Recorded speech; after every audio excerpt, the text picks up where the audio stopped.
Hello, hello. Heyo. How are y'all doing today? My name is Cool, and this is the first unscripted video of the channel.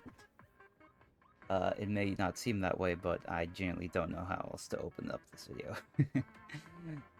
This is going to be just me talking about some fundamental concepts in the game. Uh, Mainly this video being talking about, paint, and my thoughts about how people paint in this game, in general. You may hear me go on tangents, you may hear me yap a lot, but I'm just want to provide some information on, some replays I viewed with someone I coached. I've gotten permission by the people in both replays to show off this information or just talk about it. So, the main thing I want to get to is paint itself in this game.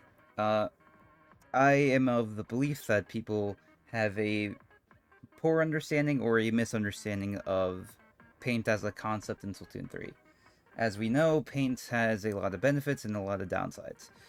Um, when it's on your end, in your advantage, you can refill your ink tank, you can heal, you can even get stealth benefits from it, and in general, it's just good to be in your paint since it provides additional movement as well.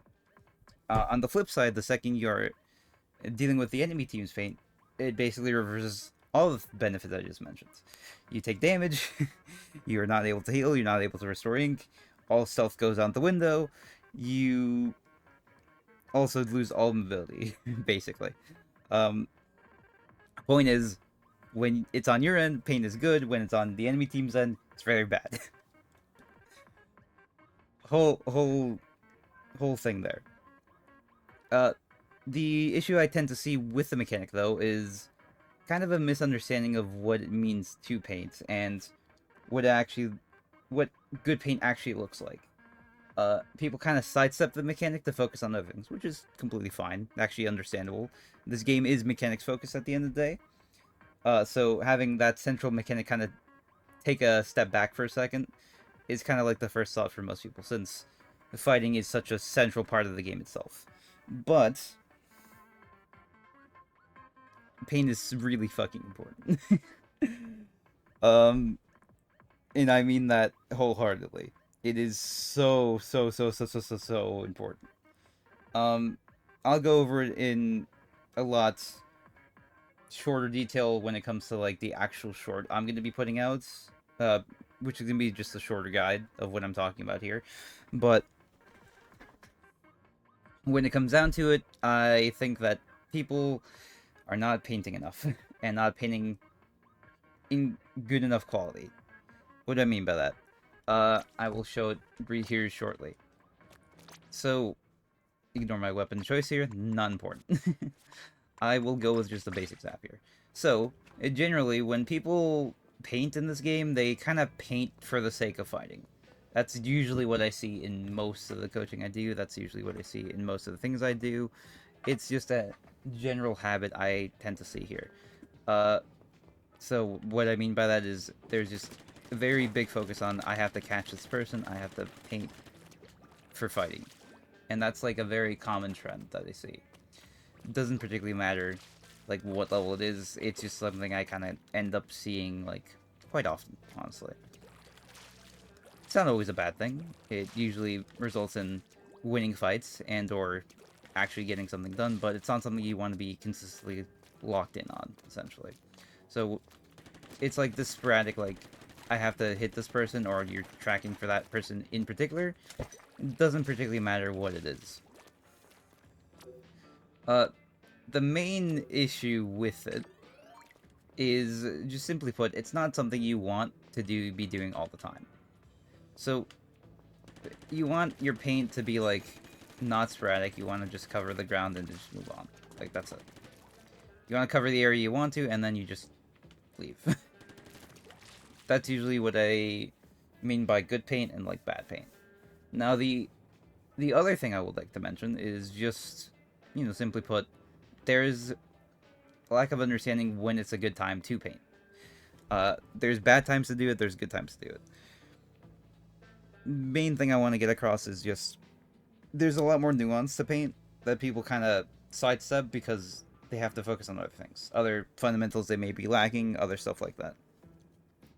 But because there's such a big, um, you know, lack of attention on that, what ends up happening is just twofold.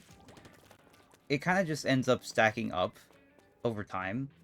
When you start ignoring such a central mechanic to the game, what ends up happening is that over time, you start to build up bad habits and or just kind of forget what the fundamental is, essentially.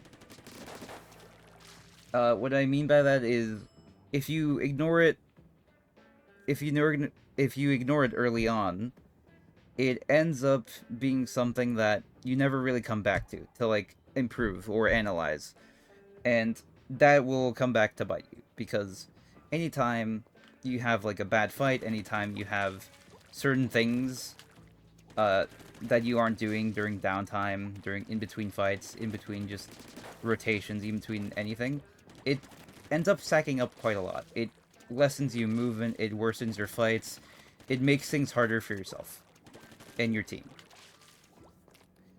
Uh, this goes for any weapon, and I'm going to go more in depth on that. Doesn't really matter what weapon you play. Uh, I'll go over it more in the short, but or simplified more in the short, I should say. But I'm gonna basically narrow it down to three different categories. There's paint for support. There's paint for area control. There's paint for pressure. Those are like the three main things I'm going to be covering. Those are like the main three things I'm going to be talking about.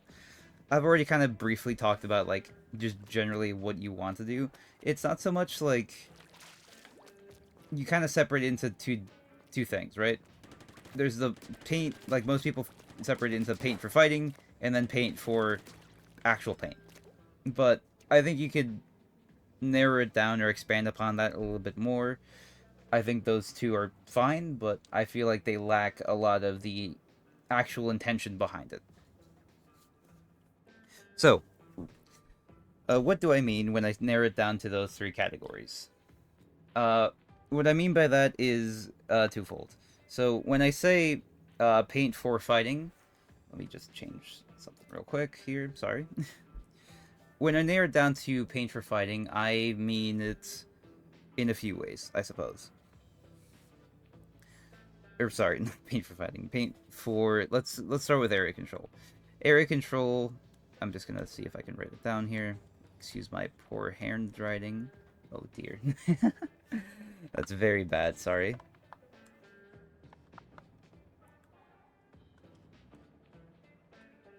I'm putting a little too much pressure in this. Sorry. I'm still getting used to this tablet. Okay, there we go. So I'm just gonna narrow it down to area. So area control, area control pressure.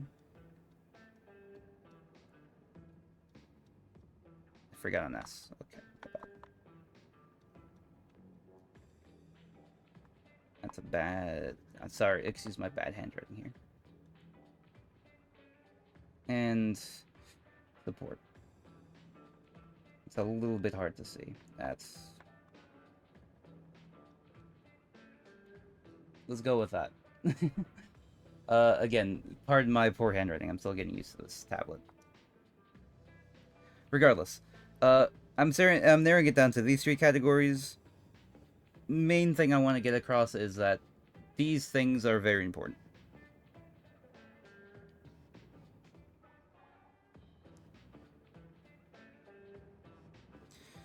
Yeah. Sorry. Random notification.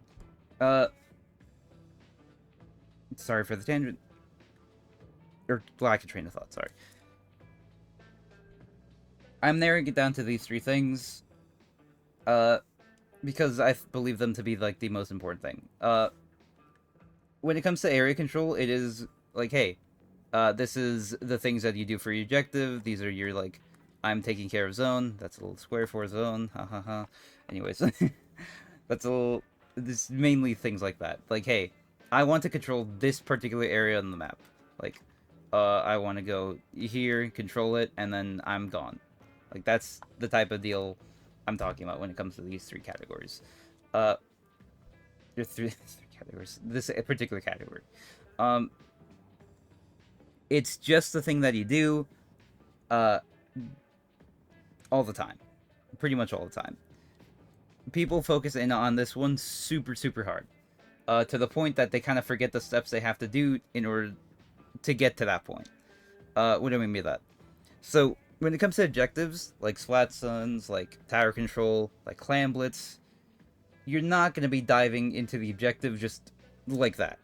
Some people will. Doesn't always work all the time. When it comes down to it, there are steps you have to take before you even reach that point of the map, or just that point in general. So there is like a step-by-step process when it comes to working your way towards an objective. And that's like the general gist of what I'm trying to say. So in every single push and every single thing you do in this game, you paint your way towards it. Sometimes you can get away with just walking across here, but that's not really something you should be doing all the time, you know? Doesn't... a whole can of worms there.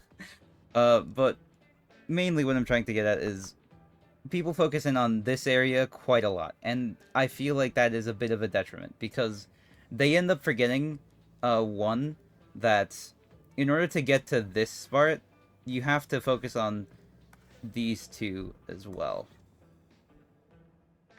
And I believe that to be quite important. I accidentally erased everything. My bad. So, yeah. When it comes down to it, you have to focus in on a lot of other aspects. But this one is like the pitfall or the trap that people fall into. Because they focus so hard on the objective, they kind of forget everything else apart from the objective. So, let's just say this. This is, to me, the objective. It is my first priority. In order to get to my first priority, I have to take care of the pathing before I get there. And in order to get to the pathing to get there, I have to break out of spawn first. So, I will basically just narrow it down to like something like that, or simplify it down to that. So what ends up happening is people put in such a big focus on the objective that they forget to paint their way towards the objective or clear out whatever's there, which results in them basically having to play the defense up until spawn. When it comes down to it, people will get spawn camped not only because of the nature of the maps or the nature of the game itself, because of how fight intensive it is. It will naturally do that if you don't work your way back into the game. And you can feel that throughout during the game state. So anytime you feel like you're like getting hard camped out, or you're just having an impossibly hard time getting back in, you should just work your way back in slowly. I say slowly in quotes because it is like still pretty fast paced, but you have to work your way back in slower than what you would expect, basically, or what you want, realistically. My whole thing is the game incentivizes this, because while you paint, you not only take away that space and possibly get picks off painting those areas. There's that whole thing with crossfire. There's that whole thing with fighting. Point is, you get special, and specials automatically are like going to help you in any team fight. That's why it's important to paint your way back in. Take that time to work your way back in. And this kind of leads into the next category, which is pressure. Pressure paint is essentially the same as area control paint. The only difference is, I would say, when it comes to area control paint, this is the type of paint that you're doing like actively, this is the type of pain you're actively putting yourself in. So let's say I'm just in spawn, walking my way out. I'm going to be painting in the area around me, because I know for a fact I'm going to be either moving up or actively fighting someone to clear them out. And in order to do that, I want to make sure everything around me is painted. Because if I'm not, I'm going to get sent immediately back to spawn and cry about it. So, the next step, logically, is to pressure. Uh, and the pressure paint is essentially paint that you're putting down, but you're not really going to be taking advantage of. You're not really going to be putting yourself in. How I would put it, and this is a very good example, is I'm going to throw a bomb, and it's going to paint the floor when it explodes. I'm not actively there, but I'm still pressuring someone, either by hitting this bomb or just by painting it, because this is still an annoyance for people. That's just one example. It could be your main weapon itself, because you don't actually have to throw that bomb there. You could just paint with your main gun, and it does the same thing. People that are like trying to strike here, people that are trying to do XYZ, doesn't really matter the map, doesn't really matter what I'm like, what sick part of the map or what sick map you apply this to. If someone's there, you're gonna clear them out, and they're gonna run away. You didn't actively put yourself in harm's risk in that result, depending on the weapon, of course, but generally you are just safely painting at your distance and making sure that you're not actively putting your body in there. Same thing with specials. That's why specials are so important, because it's threatening in the sense that the special itself will do something, but it's also threatening because it will paint the floor. Automatically, that's like a line in the sand that's being drawn, that the enemy cannot cross, and they have to deal with, some way, shape, or form. Alright? That's a lot. I know I've been, like, rambling or yapping quite a bit. But, it's important. These two are, like, tied next to each other. They are very much, like, conjoined. The support is where things get very interesting. Because I would say that these two are very tight. They're, like, holding hands, basically. Where it gets weird is support, because support is like this idea or this like mental thing that the community has done, where it's just like, hey, support paint is it's like a whole hodgepodge of ideas, I should say. Sorry. It's a culmination of a lot of things, but people have kind of simplified it down to my teammate will paint for me, or I will help out someone else by painting the path, or painting their exit, or XYZ, or painting for special. Like, it's been simplified down to, like, hey, I am going to paint you forward. Like, oh, you see that? I painted your path forward. Go ahead. Go forward. Or, you're having trouble getting out? Well, I'm gonna paint your exit, and then you're gonna leave. Or, chill out for a second, I have to paint the ground to get my special, and then we can go.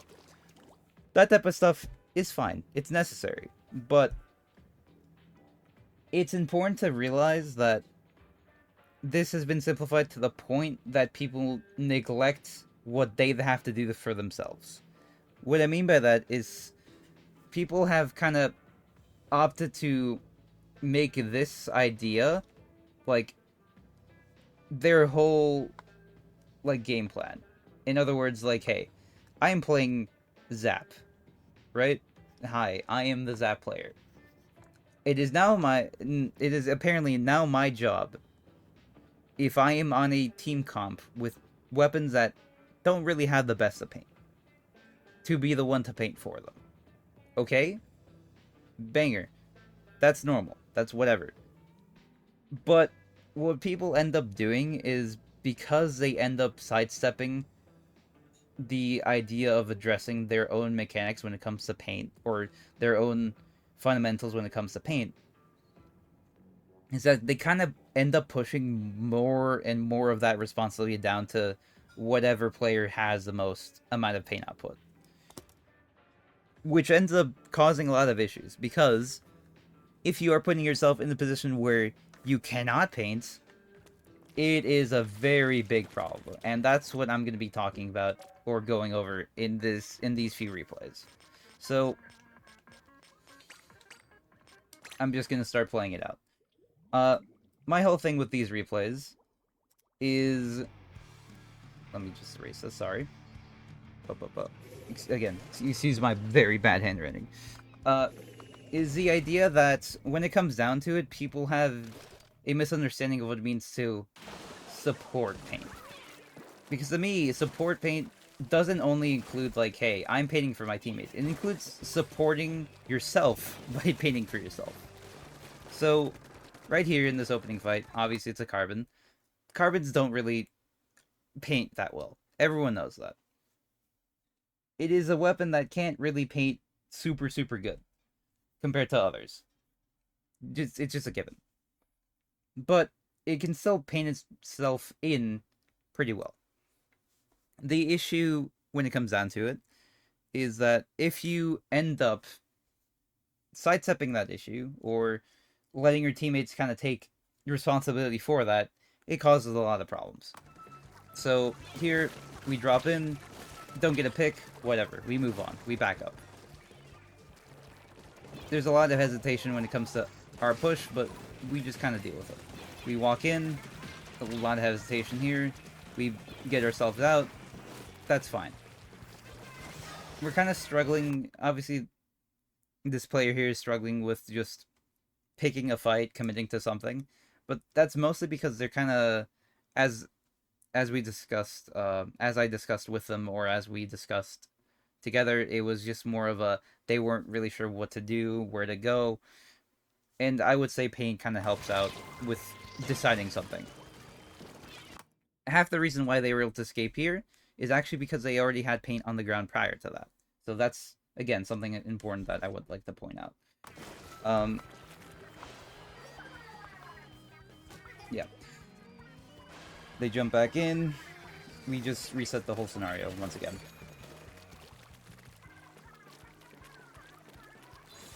They're kind of... this player is... I talked to them before, sorry. I'm just gonna cut out that talk there. Or stop that talk of just this player sort of deal, sorry. This whole thing, or habit I see building up here is a common thing I see, where it's just whenever there's downtime, there's nothing going on. People will end up sharking so often when they could just be painting instead. Like, you could spend a lot of time just painting up. You don't actively have to risk anything here. Like, for example, this is fine. Just throwing a burst bomb here is fine, but you can get a lot of value from just throwing something over here. And that's what I mean by pressure paint. That's what I mean by, like, hey, I don't feel safe going in this area. I'm gonna throw something over there to see what's going on. Or to, just paint up to threaten something, Like, hey, I don't really want to go over here, but you know what? I'm totally chill with them thinking I want to go over here. Or I'm gonna threaten, like, moving up. Something. You want to, like, constantly be threatening something. And if you're not threatening something, you're at least making sure that it's safe to move up or do something. Like, you can kind of see the enemy team is doing that. Like, very clearly. I'm sorry. Sorry for just going all over the place with this, but you can kind of see the enemy team actually applying that. So, you can see that they're not actually moving up in any significant way, but they're still kind of just painting the ground here, even though they're not really pushing in with it. Because there is some threat. Like, who knows? Like, maybe they just go in for no reason and you get caught off guard because there's a lot of paint here. Just an idea, just a thought. They're not committed to it because obviously they left, but the idea is still there, and it's something to be concerned about. A lot of people end up just not really paying attention, and they just kind of throw themselves at it because they want a kill. They want to do something. Because in their minds, doing something means I get a pick, which is fine, but you have to fulfill the boxes. You have to check off the list. In order to get the most successful fight, you have to set yourself up for that success. If you just throw yourself in there, things are not going to go well or as well as you would hope. And we're going to see an example of this very shortly. We pop a Zuka here. We get threatened by like 2 people because we didn't check the area that we're going in first, and we almost die because there was no paint around us. We kind of just walked into the enemy team's paint with no real plan of exit or no real plan of entry. And we kind of end up using a lot of our time just sharking, just not really painting as much as we could. Because we're not really painting our way in. We're just kind of chilling, vibing, waiting for a team to, like, do something for us. Which is fine, but there is a lot more you can gain from doing something for yourself in order to set yourself up for success. That's another example right there of just kind of throwing yourself into a bad spot, but also just not really doing anything prior to, like, set yourself up for a good fight. It's unfortunate that this bubble happened, but this push was pretty much doomed from the get-go just because you kind of put yourself in this scenario. And I already talked to the person about this, but the point I'm trying to get across is you have to support your own push.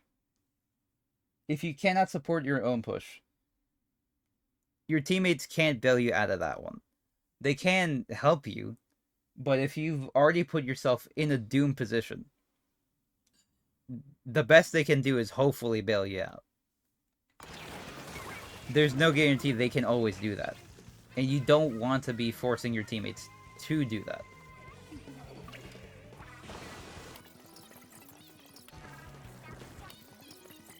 I'm just gonna skip ahead here. Generally, you don't want to just sit still. That's like the whole point I'm trying to get across.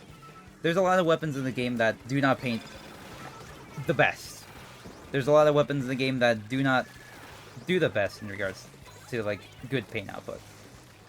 And Carbon obviously will be hard stuck against, like, a team of 3 that has a lot of high paint output because, well, I can't move. I can't do anything. But you can still do at least something to get yourself in. I think this is a, you know, somewhat of an example of that. You know, despite the obvious habits of struggling to get yourself in, despite all that, you know, I think people have some understanding of it, just on a fundamental level, even if they might get it lost along the way. There's a clear understanding here of just like, hey, I'm able to go in. I see the ability to pick someone off here, so I'm gonna go for it. I take advantage. It's easy to take advantage of the paint that you already have. It's so easy. The main thing is that people really just struggle with getting themselves set up. There's just such a deep-rooted thing of if my weapon cannot paint for itself, then I'm just not gonna do it. Or sometimes it's just the idea that if I'm going on the offense, I don't have to paint. That's like the whole point I'm trying to get across. I'm sorry if I repeat points or if I just do something like that. It's just out of habit that I end up doing this here. Another example of we kind of ended up putting ourselves in a bad spot because we didn't really paint anything around us. There's a crab there. We tried and contested with a Zuka. It doesn't go as well as possible because we end up being threatened by the brush here. If the brush actually committed to something here, we could have died, just straight up. But because they didn't, we end up just making that whole situation very awkward for ourselves. So because there was nothing around us, or no paint around us, we kind of end up being hard stuck. If we end up getting chipped, we kind of end up dying. And you can kind of see by the corners of the screen that we took a lot of chip damage in the process. I'm using these replays as examples of kind of the good and bad of the concepts I've talked about for like at length here. Oh, I did not mean to go back. uh, that right there is a good example. I'm sorry if I fast forwarded there. So, in this particular case, we end up going in. We are able to escape, albeit a little bit chipped out because of the bomb, because we already have a way out, thanks to our team. So we leave, we just check the scenario back here, see that someone's back there, throw a bomb. We leave the team to do that, which is fine. If people are okay with that, that's fine. What ends up happening here, though, is not fine. We end up seeing this, and we just hard commit to it. But, as you can see, there's so much here that they have control over. So the fact that we do this is quite bad because we kind of immediately drop ourselves into a bad spot. And this is just another thing that happens so often. People will put themselves actively in like a very bad position because they didn't really take the time to make sure that it was a safe spot to go in or a safe way to go in. They don't set themselves up for success, but but it's so often that people will actively choose a path that is destined for failure.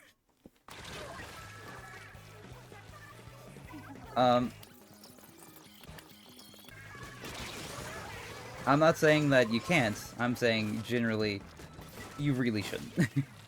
At least without the proper setup to do so prior. Because it doesn't take that much.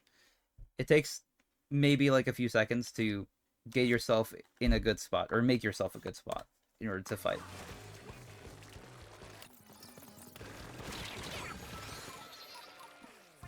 I think that is yet another example of we didn't really clear out as effectively as we should, so we end up kind of just getting screwed over. So here we paint out for a little bit. You don't really scout out what's over here, like in the slightest. Like, hey, we know that something's over here because of the power clam. Sorry for that. Like, we know something's here because of the power clam. It's indicating to us, like, hey, there's something over here. But we don't really take the steps to, like, check. Because we immediately get jumped by the brush, and then we get jumped by the edit. That we knew that was there. So it's just a matter of like just taking a second to like paint around yourself, or just do something in regards to that. It prevents these types of situations from occurring a lot more often. You will see a lot less of just getting jumped by something that you couldn't tell was there if you actively take the time to like paint the area that you're surrounded in. And that's just another case of taking a fight in an area that had a lot of paint, or just that the enemy had a lot of control over because of the amount of paint they had. Skipping ahead. I've been yapping for a while, sorry.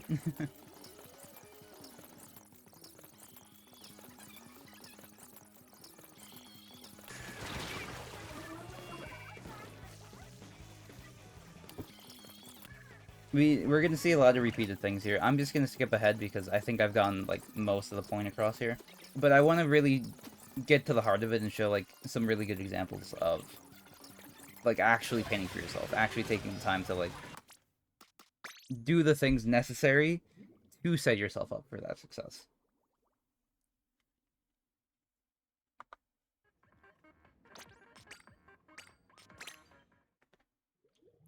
Alright, so in this replay, we're going to take, obviously it's from the pencil perspective, but we're going to swap over to the carbon here.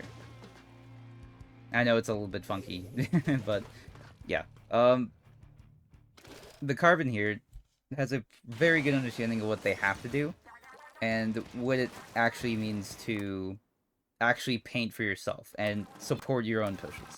So immediately, we see that they're already painting their path like very effectively. We use a burst bomb just to get up to the wall here, and then we paint ourselves in just a little bit. Obviously, very risky with a bomb here, but that's fine.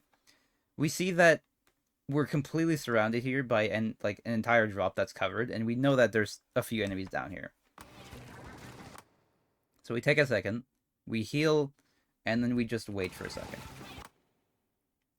We paint with a burst bomb, see if we can catch anyone with a combo, and or flick, and we don't, more importantly, we do not take this drop. Because we did not take that drop, we did not immediately put ourselves in a bad scenario where we lose the height advantage that we have over the enemy. It's always good to have some sort of elevation, but more importantly, we don't drop into any of the paint they're putting down here, which allows us to get a pick pretty safely. We didn't really take damage in any of that, and it allows us to avoid both the edit and this splash from shooting us down if we took that drop.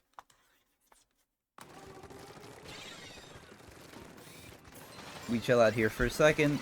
We wait for our team to do something, which allows us to, off the strikes to get in. And I'm not sure if they get the pick here. They do. Okay. So because we waited for a second for our team to set a path for us, we get an easy pick right there. We take a second to decide, hey, do I want to go in? We choose to, you know, take another angle here, just see what's going on. You're noticing a lot more in this match. I know the level of play is, like, very different, but I just want to point out the habits. There's a lot more of just chilling out for a second, waiting to see what the situation is or what to do, and then just taking advantage of that. This is a good example of what I mean by painting for pressure. It's very common to see with weapons that have some sort of ledge capabilities, whether it be sloshers, whether it be blasters, whether it be like rollers or sultanas, doesn't particularly matter. You could see this bomb here, you could see them ledging right here, and if we open the map in a second, let me just go back just a little bit more. If we open the map in a second, you're gonna see that they're painting quite a bit, or quite far, but they're not really committing to much of anything. Like, we paint, like, very far in, and we get a pick there, which is very gross. But it's very important to, like, note how far you get, in terms of paint. And it threatens a lot, because that's, like, borderline in their spawn. Like, right there, that's in their spawn.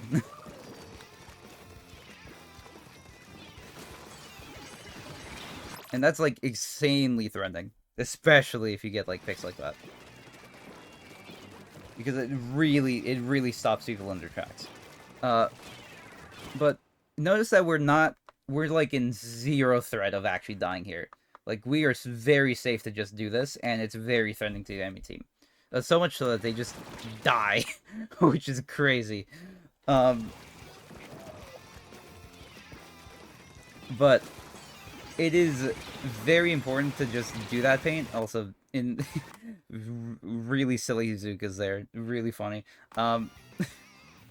It's very important to do that type of paint that pressures people without actually putting yourselves in harm risk. That was an example of, we took an area because we were feeling very confident, and then we immediately get shit on because we did not have any sort of area to back up to, so the second we get jumped, we get jumped. It's always harder to take and fight in and contest in these areas that are high risk, because it's easier for the enemies to hit us from different angles. And that's why pressure is just, that this type of paint for pressure is very important, because it's able to do or threaten something without actively putting yourselves in harm's way.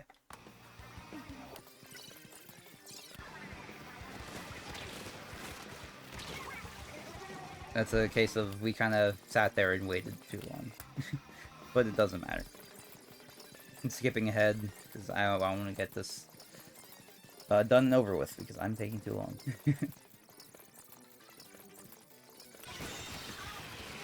Here's a case of we kind of put ourselves in a bad spot, but we just chill for a second. I lied. We chilled for a second, but we ended up popping a Zuka, getting a pick, trading out.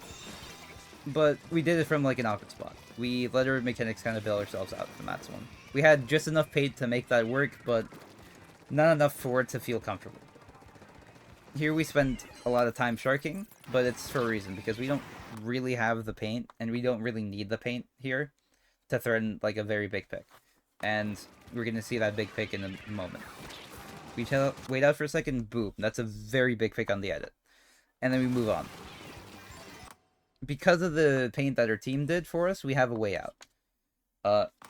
And even if we didn't, we're still in a safe enough spot. As long as we know that there's no one else going to immediately pick us off, we can immediately just press the X button, get out of here and jump, basically. We rotate back here. We just throw some bursts just for the sake of it. And pop bazooka, just to threaten something. This stuff doesn't really matter. Now this is the only I would say really risky, very high risk, I wouldn't say low reward, but I would say not worth the trade-off of just pushing up to here and then just trying to get something on here. We end up dying. There's no real consequence in it because we have cooler, but not something I would really recommend. We get a pick there. Yeah, here's another example of actually painting for yourself, I would say. Hey, we just got a pick, right? Boom, pick. We feel good about it. We're just okay, I can definitely do another one. I'm gonna go in. Right? That's just innately something everyone feels. We have a bit of paint, so we're just okay, let me move in. I no longer like my odds. I'm getting the fuck out. So we throw a burst, a bit of a messed up burst, but that's fine. The intention was there. If the burst actually painted our feet, we would be able to move out a lot faster, but point is, we realized the fight was actually really bad, and then we bailed ourselves out. If we do not actually support ourselves, whether it be through fighting or through movement, we will actively put ourselves in a bad spot. Because we had this player had the game sense and the recognition of this is no longer the fight I want to be in, they immediately use the paint they had to get themselves out. That's the main point I'm trying to get across. We paint a path there. We paint our way up to this wall, and then we just wait for a second, I believe, before making a choice on whether or not we want to push that. So we notice here that they're sharking. They have been spotted, but because they have enough space to move back, they choose to move back. And then they just chill here again, because, they still have space to work with. They don't want to deal with the edit, so they move out. It's just this idea of, hey, if you have the paint to work with, you can rotate freely as you like. We kind of got pinched there, but that's, again, fine because cooler.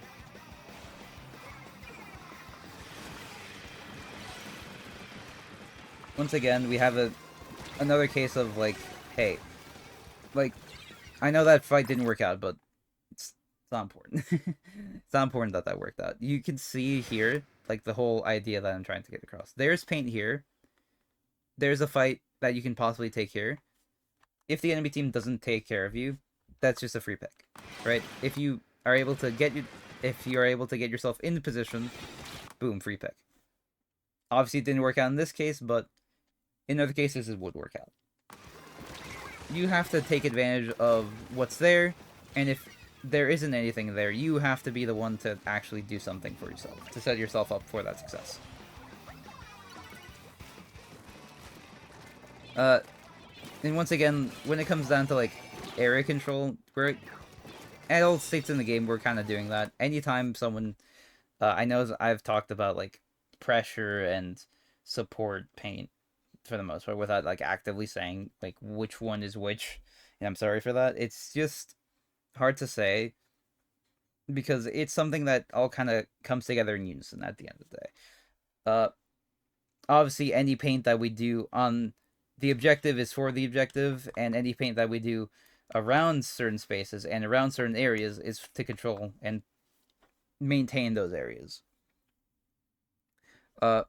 any time I bring up paint for support, it's literally just like, hey, I'm going to paint an area for myself, or I'm going to throw something to clear someone out, or to support my teammate who might be fighting someone else, or paint that area so that my teammate can do that.